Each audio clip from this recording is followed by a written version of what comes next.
آیت نمبر 13 17واں پارہ سورۃ الحج 17ویں پارے کا عنوان ہے اعوذ باللہ من الشیطان الرجیم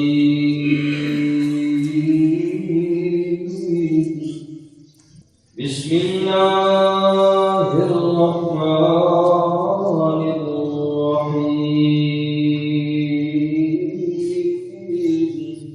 يدعون من ضره أقرب من نفعه پکارتا ہے اس کو جس کا نقصان زیادہ قریب ہے اس کے نفع سے لبئس المولا البتہ برا ہے اس کا آقا اس کا مددگار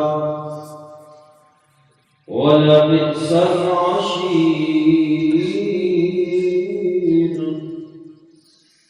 اور البتہ برا ہے اس کا ساتھی۔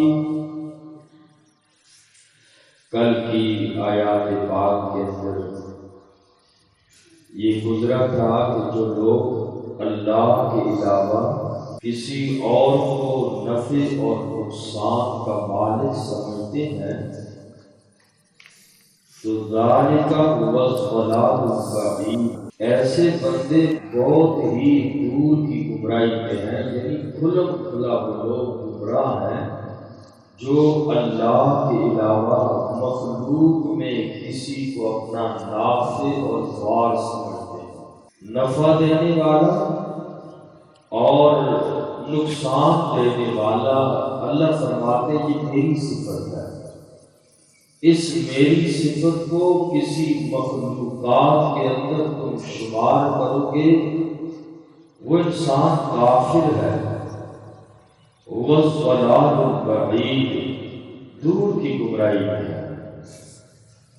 اور آج کی آیت پاک میں فرمایا کہ جو انسان اللہ کو چھوڑ کر کسی غیر کو نقصان کا مالک سمجھتا ہے، مشکل کشا اور حاجت روا کہتا ہے، تو فرمایا اس بندے کا نقصان بہت زیادہ ہے، نفع کچھ بھی نہیں ہے، دنیا بھی تباہ آخرت بھی تباہ ہوگی۔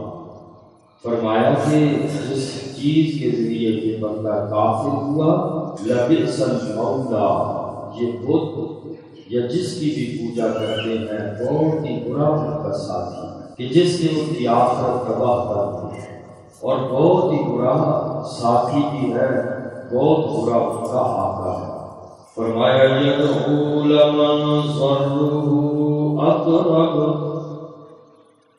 وہ پکارتا ہے اس کو جس کا نقصان زیادہ قریب ہے، من نفعه، کے نفع سے، لبئس المولا، البتہ برا ہے اس کا آقا جس کے ذریعے وہ بندہ کافر ہوا، وَلَبِئْسَ الْعَشِيرُ،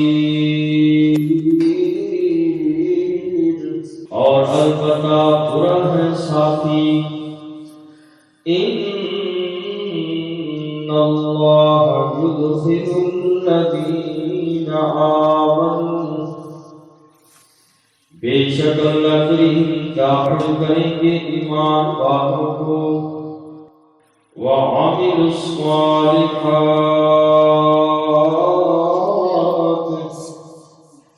اور جنہوں نے نیک اعمال کیے۔ اللہ کریم نے اس سے پہلے مشرکین کی حالت کو بیان کیا، اس آیت پاک میں اللہ کریم نے ایمان والوں کی حالت کو بیان کیا کہ میں اللہ ایمان والوں کو، نیک اعمال کرنے والوں کو جنات تجری من تحتها الانہار، ان لوگوں کو ایسے باغات میں داخل کروں گا جن کے نیچے سے نہریں بہ رہی ہوں گی۔ ان اللہ یفعل ما یرید، بے شک اللہ کریم کرتے ہیں جو وہ چاہتے ہیں۔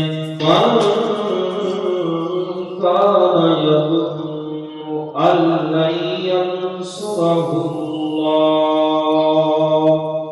اور جو بندہ یہ خیال کرتا ہے اللہ اس کی مدد نہیں کریں گے فی الدنیا والآخرہ، دنیا اور آخرت کے اندر، اللہ کے پاک پیغمبر صلی اللہ علیہ وسلم نے جس وقت کلمے کی تبلیغ کی، توحید کی دعوت اللہ کے پاک پیغمبر نے دی، اور اللہ کے پاک نبی نے فرمایا میرا کلمہ پڑھ لو، دنیا کے اندر بھی کامیاب ہو جاؤ گے، آخرت میں بھی کامیاب ہو۔ اور فرمایا ایک وقت وہ آئے گا کہ یہ ساری دنیا تمہارے ماتحت ہوگی، دنیا کا فاتح مسلمان ہوگا۔ اللہ کے پاک پیغمبر نے صحابہ کرام سے فرمایا، کافروں نے جب یہ بات سنی تو مذاق اڑانے لگے، کہنے لگے یہ محمد الرسول اللہ صلی اللہ علیہ وسلم پوری دنیا کا فاتح بننا چاہتا ہے، کھانے کے لیے 2 وقت کا کھانا میسر نہیں ہوتا، اور ساری دنیا کی فتح کی بات کرتے ہیں، اور یہ مسلمان غلط فہمی کے اندر مبتلا ہے کہ اللہ ان کی بلا کیسے مدد کرے گا۔ تو اللہ کریم نے کفار کی اس بات کے جواب میں قرآن کی آیت نازل فرما دی، من کان یظن ان لن ینصرہ اللہ، جو آدمی یہ خیال کرتا ہے کہ اللہ اس محمد الرسول اللہ صلی اللہ علیہ وسلم کی مدد نہیں فرمائیں گے فی الدنیا والآخرہ، دنیا اور آخرت میں، فَلْيَمْدُدْ بِسَبَبٍ إِلَى السَّمَاءِ، بس چاہیے کہ وہ دراز کر لے رسی کو آسمان کی طرف، ثُمَّ لْيَبْتَعْ، پھر وہ کاٹ دے، فَلْيَنْظُرْ، اور وہ بندہ دیکھے، هَلْ يُذْهِبَنَّ كَيْدُهُ مَا يَغِيظُ، کیا دور کرتی ہے اس کی تدبیر اس چیز کو جو اس کے غصے میں ڈالتی ہے۔ فرمایا کہ اگر وہ بندہ جو خیال یہ کرتا ہے جیسے کہ کافر کہتے تھے کہ اللہ کے نبی کی اور مسلمانوں کی اللہ کبھی مدد نہیں کرے گا، یہ بلا کہاں دنیا کے فاتح بنیں گے، کھانا اللہ نے دنیا میں پیٹ بھر کے کھانا نہیں دیا تو یہ دنیا کی باتیں کرتے ہیں۔ تو اللہ کریم نے اس کے جواب میں فرمایا کہ جو بندہ اس میں شک کرتا ہے، مجھے چاہیے کہ زمین سے آسمان تک ایک رسی تان دے، اور رسی تان کر وہاں پہنچ جائے آسمانوں سے اوپر جہاں سے رب کی مدد پیغمبر پہ نازل ہوتی ہے، اور وہاں جا کر وہ بندہ دروازہ بند کر کے آئے جہاں اللہ اپنے نبی کی مدد فرما دے۔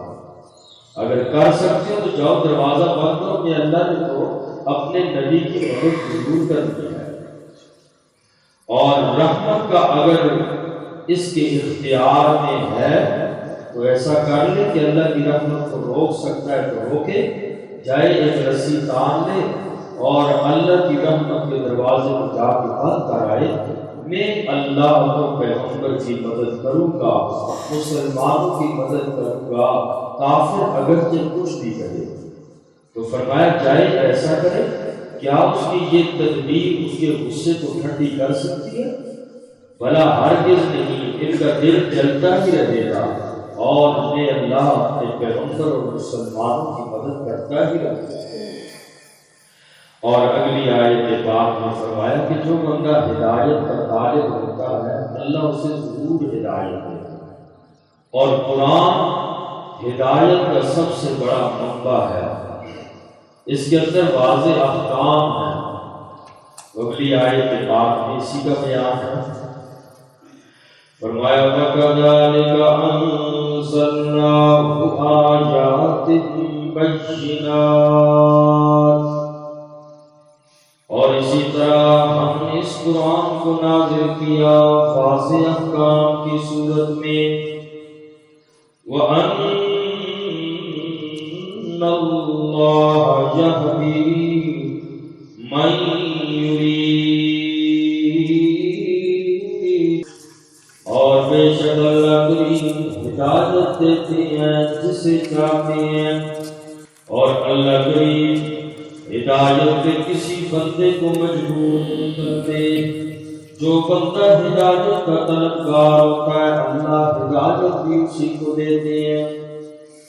ان الذين آمنوا والذين هادوا والصابرين، رسول اللہ صلی اللہ علیہ وسلم کی بعثت کے وقت سرزمین عرب پر ایمان والوں کے علاوہ باقی مذاہب کے 5 فرقے تھے۔ اللہ نے 6 فرقوں کا بیان کیا۔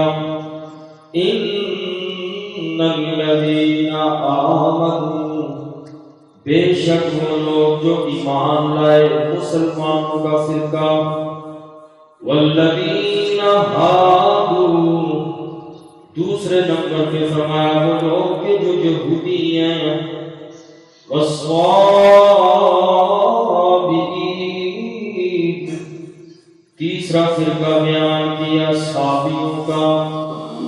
یہ فرقہ نماز روزے کا بھی قائل تھا، قیامت کو بھی مانتے تھے، اللہ کے پیغمبر جناب حضرت داؤد علیہ السلام کے پیروکار تھے، زبور کا بھی احترام کرتے تھے، اور اس کے ساتھ ساتھ کے لوگ ستاروں کی بھی پوجا کیا کرتے تھے۔ اور یہ صابئین حضرت داؤد علیہ السلام کی بگڑی ہوئی قوم ہے۔ جیسے عرب کے مشرک لوگ یہ حضرت ابراہیم خلیل اللہ علیہ السلام کے طریقے پر تھے، لیکن پہلا بندہ عمر بن نفیل بدبخت بنو خزاعہ کے قبیلے کا آدمی تھا، جس نے سب سے پہلے عرب کے اندر شرک کی ترویج کروائی، اور یہ آقا علیہ السلام سے 250 سال پہلے کا گزرا ہے۔ آقا علیہ السلام کے آنے سے پہلے 250 سال پہلے عرب کے اندر شرک شروع ہوا۔ شروع کرنے والا عمر بن نفیل بدبخت تھا، تو فرمایا والصابئین،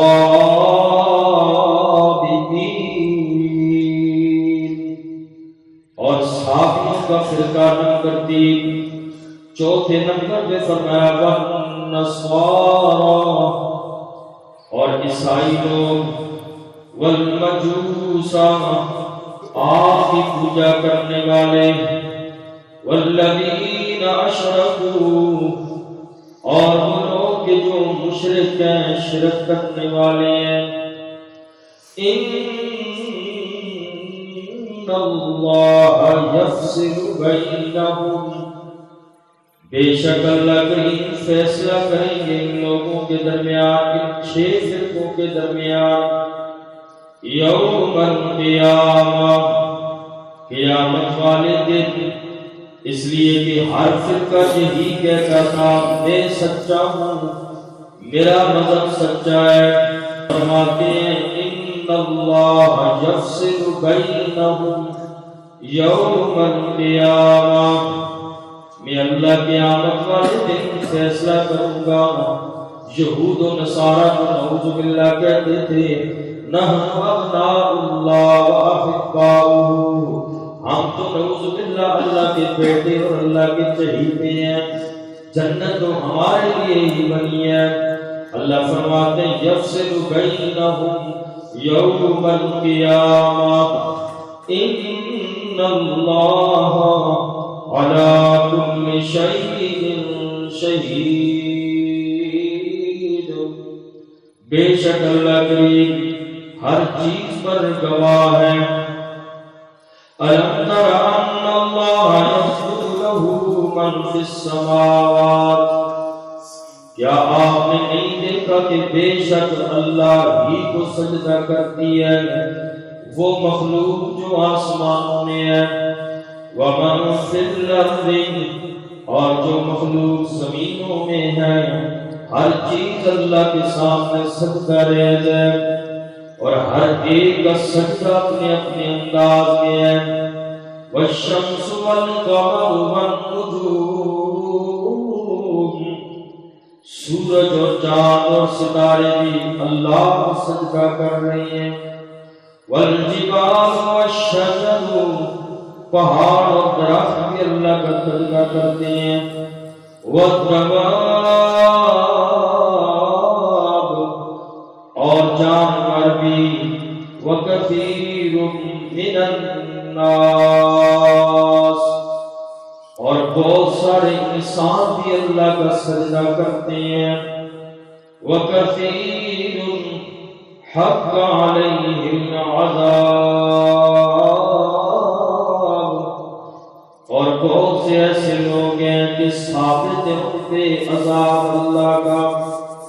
وہ لوگ اللہ کے سامنے سجدہ نہیں کرتے، غیروں کے آگے پیشانیاں جھکاتے ہیں۔ فرمایا ان لوگوں پہ مجھے اللہ کا عذاب آئے گا۔ وَمَن يُهِنِ اللَّهُ فَمَا لَهُ مِن مُّكْرِمٍ، اور جس کو اللہ ذلیل کرے کوئی انہیں عزت دینے والا نہیں ہے۔ إِنَّ اللَّهَ يَفْعَلُ مَا يَشَاءُ، بے شک اللہ کریم کرتے ہیں جو وہ چاہتے ہیں۔ اللہ تبارک و تعالیٰ